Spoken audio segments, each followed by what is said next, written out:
Alrighty, so we're going to be picking up in Matthew chapter 12 this morning.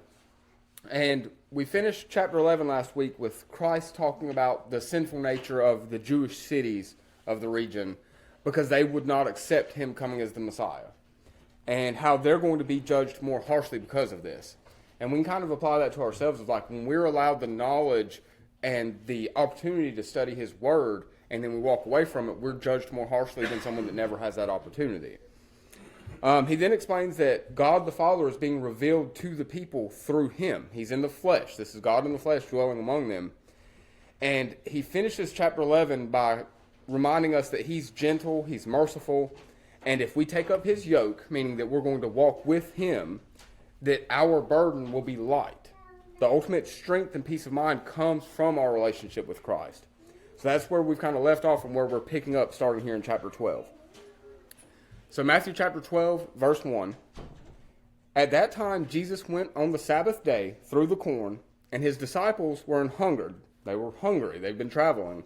And they began to pluck the ears of corn and to eat. So they're walking by these cornfields. They start plucking some to eat. Now the Sabbath, it's called Shabbat in Hebrew, is the seventh day of the week. And this was designated as the day that God rested in Genesis.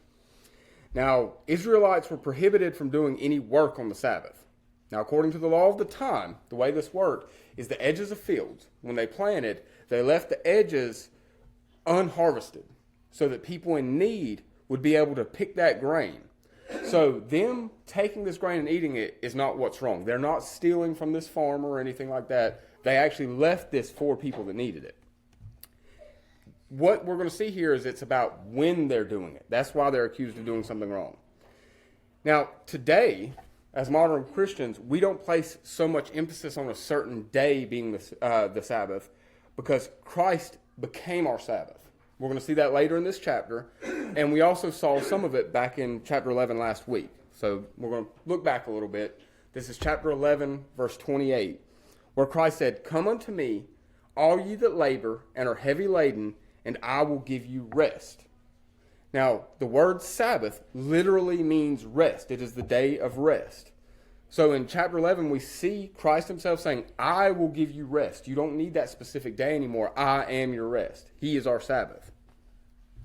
So back to chapter 12, verse 2. But when the Pharisees saw it, the religious leaders see Jesus and the disciples eating this grain, they said unto him, Behold, thy disciples do that which is not lawful to do upon the Sabbath day.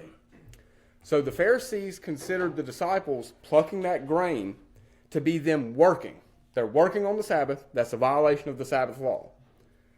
So Jesus just showed us in the last chapter that his yoke, that burden, is light if we're walking with him. It's light, it's easy.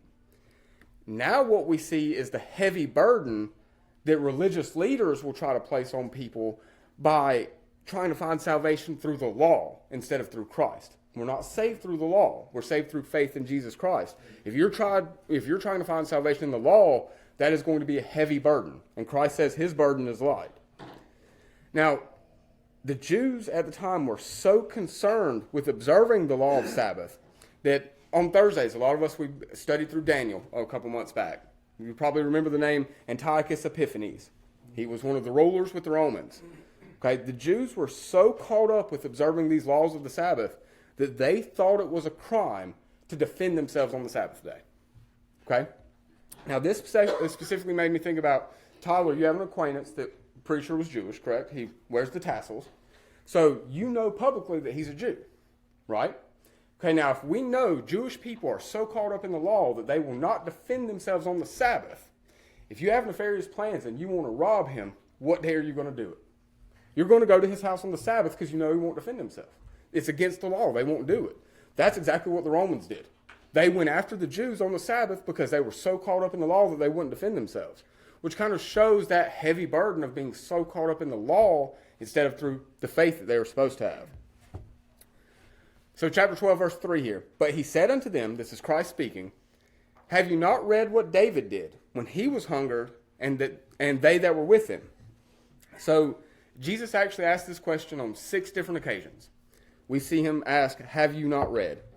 He actually ends up referring to 7 different books of the Old Testament and about 10 different verses. So he's showing through this question that he knows the scripture better than the Pharisees could ever have believed that he does. He's like, I'm not some common person that you're coming to me as a religious leader and I don't understand the scriptures just as well as you do. And what he's referring to here is when David was on the run from King Saul, and he actually ate the sacred bread with permission from Ahimelech at the time, who was the priest. And that would have been a violation of the law. No one except the priests were allowed to eat the showbread, and they allowed David and his men to do so. So I want to take a look at those verses. This is 1 Samuel chapter 21, verse 1. It says, Then came David to Nob to Ahimelech the priest, and Ahimelech was afraid at the meeting of David, and said unto him, Why art thou alone, and no man with thee? So David comes to Nob, this town, which was a priestly compound between Gibeah and Jerusalem. Now, Ahimelech immediately knows something's not right. Something's not normal with David's visit. And his line of questioning here is because he's afraid that Saul will punish him if he helps David. And we'll see that this isn't just David, but it's also his followers. So this is why Christ uses this as an example. It's David and his followers, just like we're seeing Christ and the disciples. So verse 2 there in 1 Samuel 21. And David said unto Ahimelech the priest, The king hath commanded me a business, and hath said unto me, Let no man know anything of the business whereabout I send thee, and what I have commanded thee, and have appointed my servants to such and such a place. So now when David says here that he was commanded by the king, he's lying. He's lying to Ahimelech here. He was not commanded by Saul to go and do anything. And this will actually end up causing the death of a lot of people. There's going to be conflict over these things, and we'll actually see that when we study 1 Samuel and get to chapter 20. So he tells Ahimelech that he's sent his servants away. He's going to come just himself, trying to convince Ahimelech that everything's okay. Like, hey, Saul's fine. There's no problems. You can help me out. Now, verse 3 there. Now, therefore, what is under thine hand, give me 5 loaves of bread in mine hand, or what there is present. So he's asking Ahimelech, what supplies do you have available for me? He's asking for supplies like food. That's why I asked for 5 loaves of bread, whatever Ahimelech can spare. Now, verse 4. And the priest answered David and said, There is no common bread under mine hand, but there is hallowed bread, the holy bread, the showbread. If the young men have kept themselves at least from women. Now the hallowed bread, again meaning holy bread, the bread of presence, the showbread. We see this in Exodus chapter 25. And Ahimelech says that the men must have abstained from sexual relations with women for at least 3 days. We see this in Exodus chapter 19. That's where it lays out the timing of the 3 days. So they had to abstain for at least 3 days to be able to eat the bread, because to eat the holy bread, you have to be ceremonially clean. So they had to be ceremonially clean to even approach the showbread to eat it. So verse 5 there. And David answered the priest and said unto him, Of a truth, women have been kept from us about these 3 days since I came out, and the vessels of the young men are holy, and the bread is in a manner common, yea, though it were sanctified this day in the vessel. Now, if we see in that verse there where it says, the vessels of the young men, that's a euphemism for genitalia. That's what he's talking about there. The vessels of the young men have been kept clean because they've abstained. So they've abstained for at least those required 3 days. In verse 6, So the priest gave him hallowed bread, that holy bread. For there was no bread there but the showbread that was taken from before the Lord, to put hot bread in the day when it was taken away. So normally, priests would be the only ones allowed to have eaten this bread. But here we see that David's been given permission to do so. So that's actually what we see Christ referring to back in Matthew chapter 12, verse 3. That's what he was saying there. But he said unto them, Have ye not read what David did when he was an hungered, and they that were with him? So verse 4. How he entered into the house of God, and did eat the showbread, which was not lawful for him to eat, neither for them which were with him, but only for the priest. So when it says the house of God, it's referring to the tabernacle, what we just saw happen in 1 Samuel. Verse 5, Or have ye not read in the law, how on the Sabbath day the priests in the temple profane the Sabbath, and are blameless? So what Christ is saying here is that the priests have to work on the Sabbath, which would have technically violated the law. You're not supposed to work on the Sabbath, but that's the day that priests work. And not only do they work on the Sabbath, there was more work to be done and more sacrifices done on the Sabbath than any other day of the week. That's the day they work the hardest. So it was the busiest day of the week for the priest. And it'd be easy, Bob and I actually discussed this morning, that to just think, well, Christ is allowed to do these things because he's Lord of the Sabbath. He's Lord over all things. He wrote the law, right? Don't forget, Jesus is the high priest after the order of Melchizedek. If the priests are allowed to work on Sabbath, Christ is a priest. He is the ultimate priest. And then his disciples are helping him to spread his ministry. So technically, they are all working for the church in official capacities. Not only do they need an exemption like what David got, they are working just like the priests would have been. So they are allowed to work and do what they need to on the Sabbath. So verse 6. But I say unto you that in this place that is one greater than the temple. So Jesus is pointing out here that the Pharisees are so concerned with temple law that they fail to realize that the kingdom of heaven, God in the flesh, is standing right in front of them. And this is Jesus making a direct claim to deity. This is one of the first times we see him actually referencing, I am God. I am higher than the temple that you think of. I am everything. And of course, if the disciples had broken the law, he would know. He wrote the law. He is the judge. So even though we know he's the priest, they're allowed to do these things, that wouldn't matter. He's the one that's over the law. So verse 7. But if you had known what this meaneth, I will have mercy and not sacrifice, you would not have condemned the guiltless.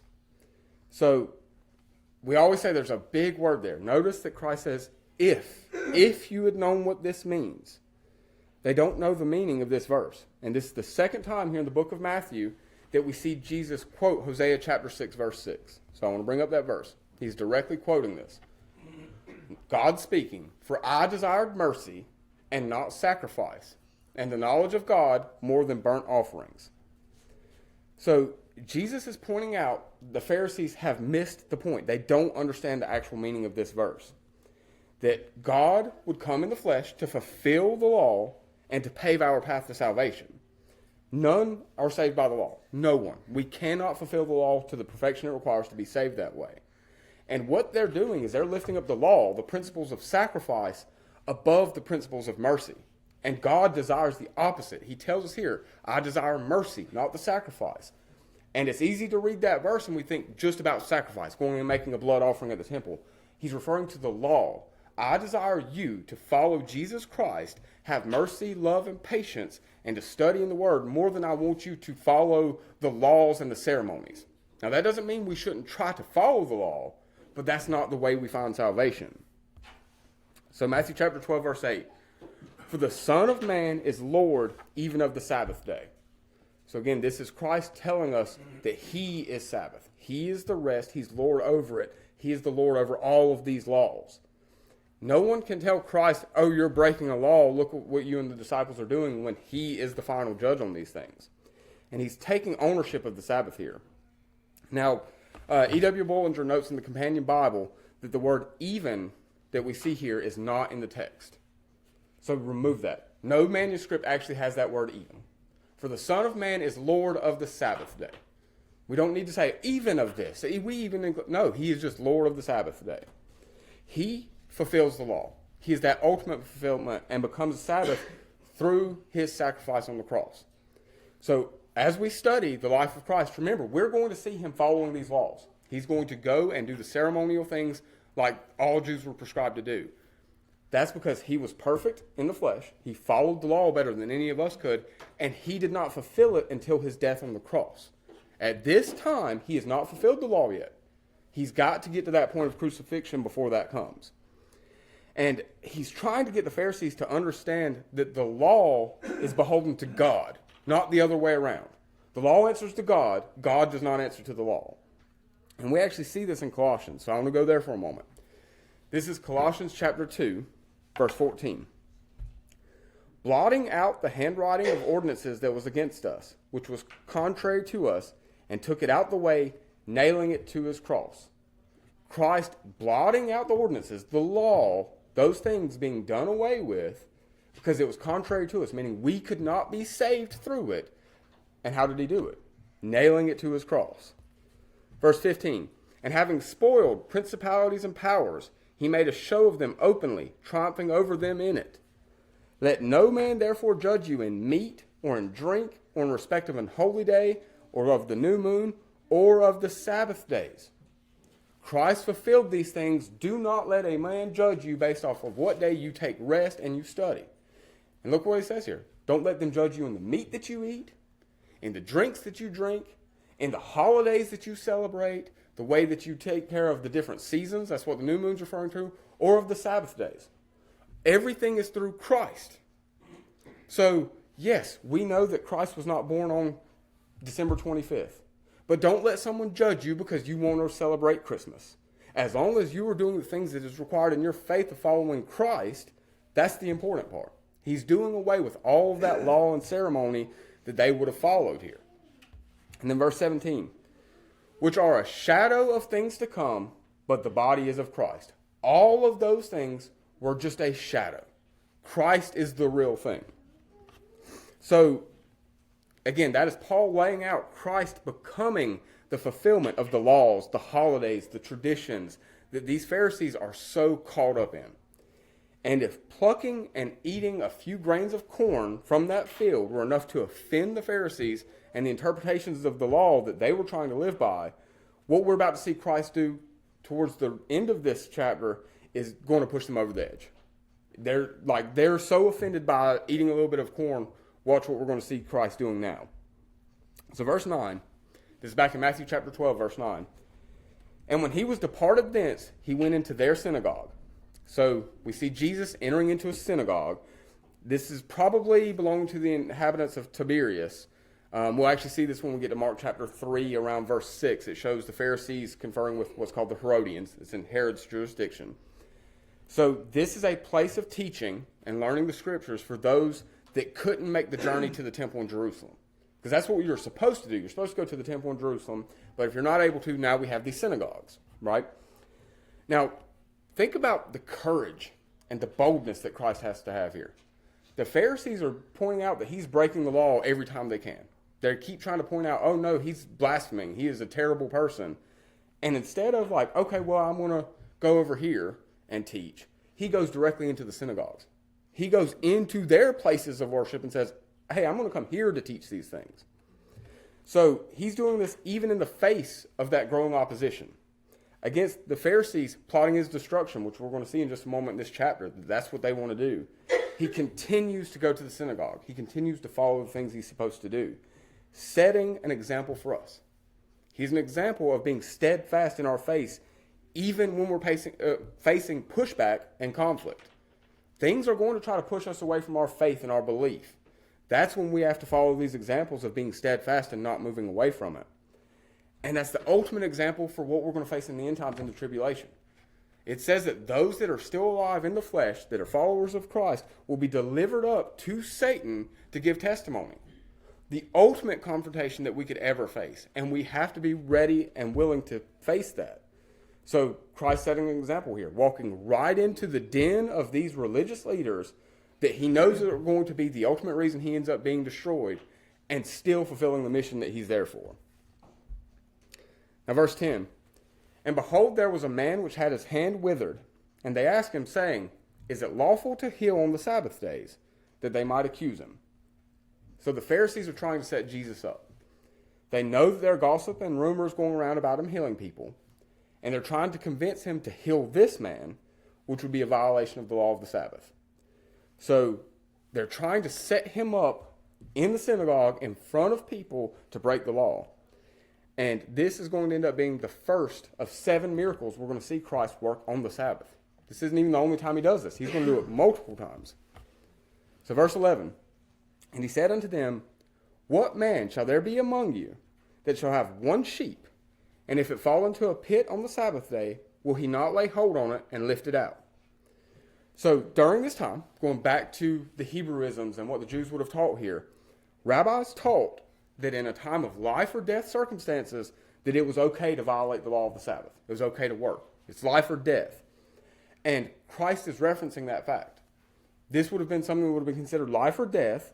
You need to take care of this even if it's on the Sabbath. Now, remember, as we look at these verses too, that sheep are symbolic for the Christian people, and Christ is the shepherd.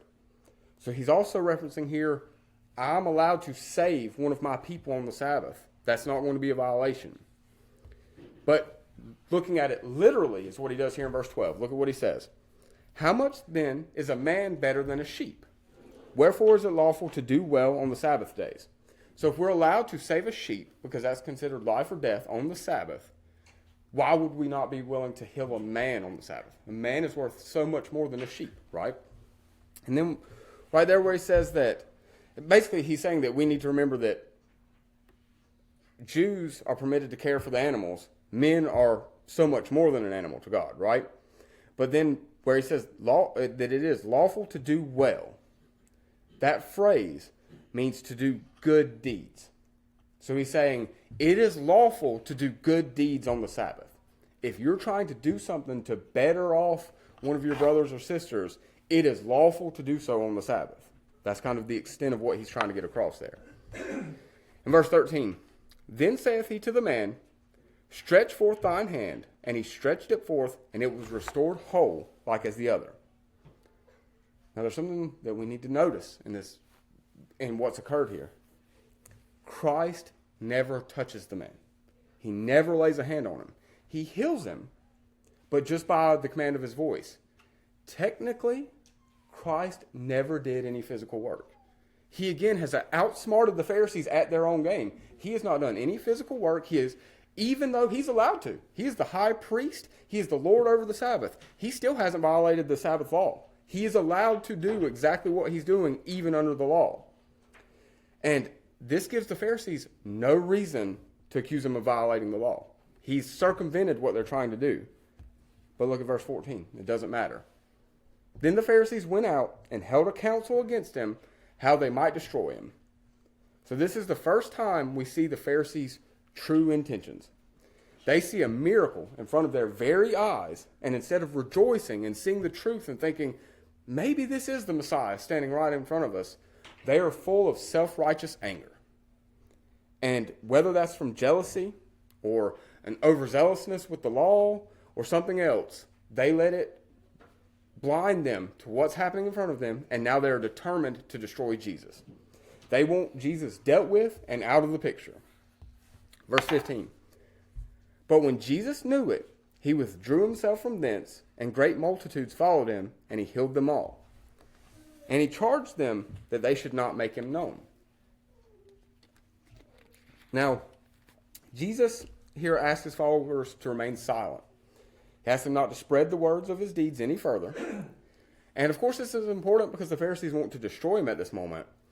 But I want us to also understand that Jesus is not afraid. He's not afraid of the Pharisees.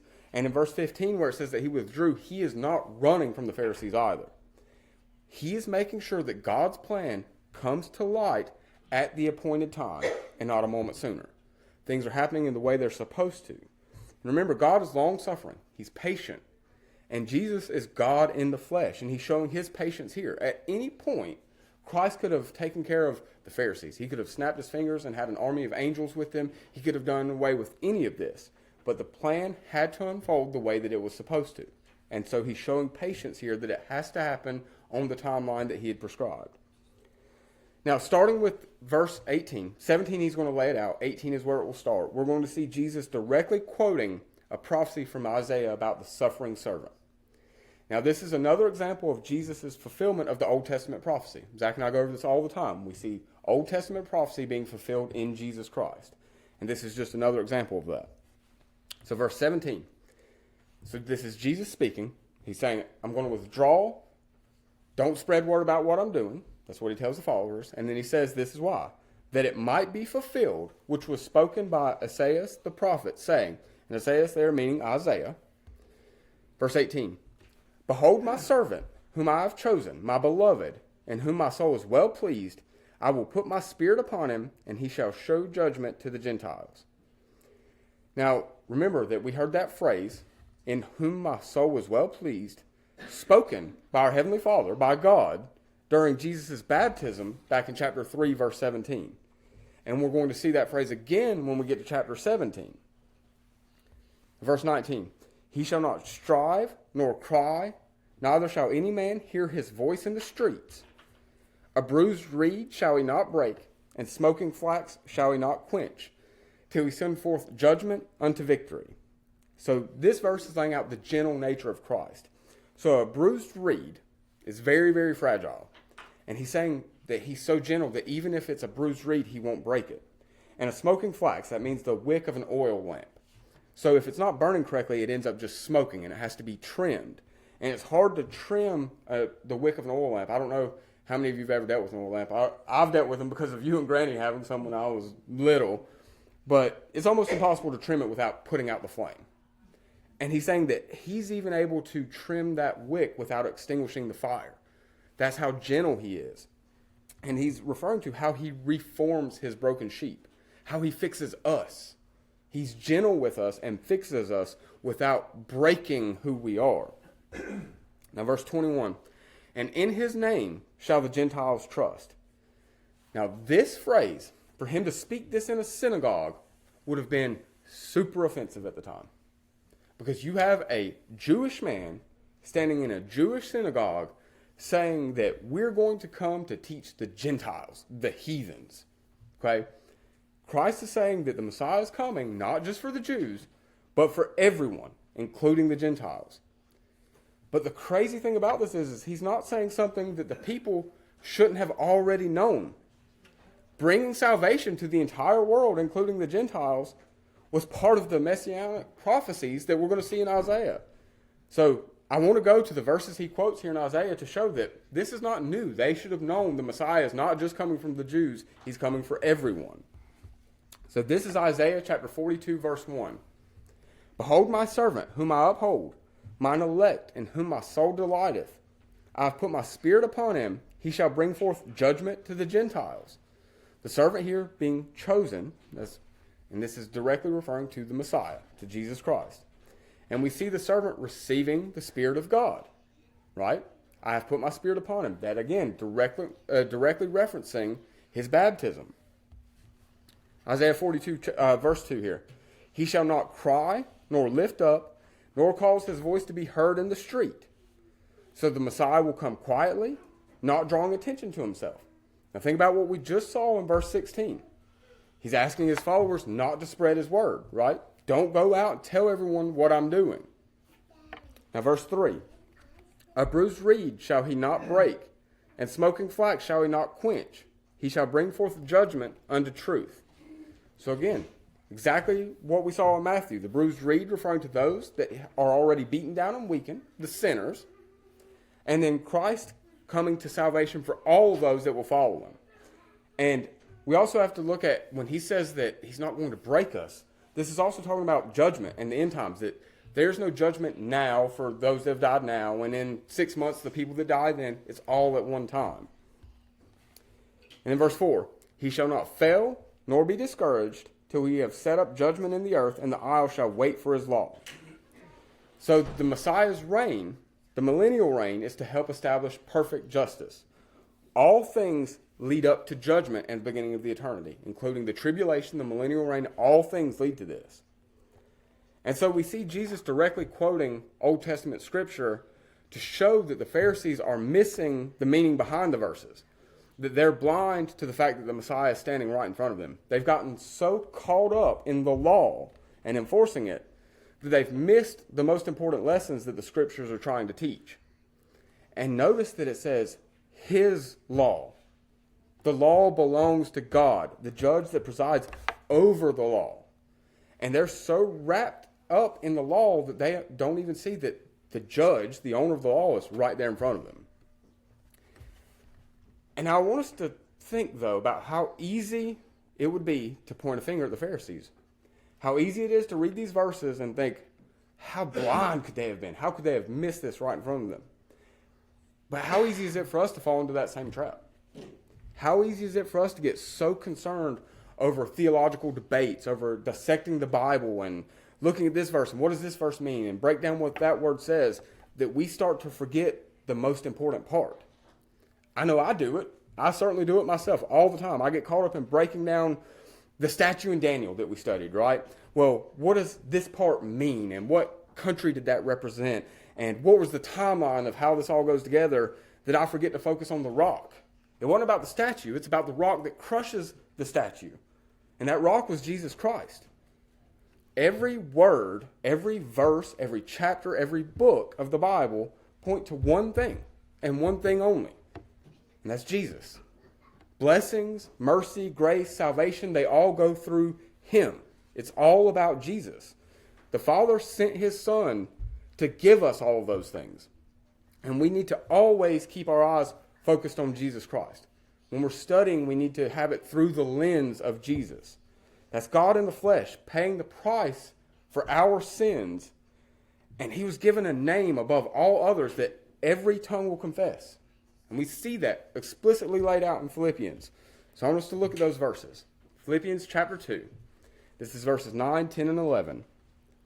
Wherefore God also hath highly exalted him, and given him a name which is above every name, that at the name of Jesus every knee should bow, of things in heaven, and things in earth, and things under the earth, and that every tongue should confess that Jesus Christ is Lord, to the glory of God the Father.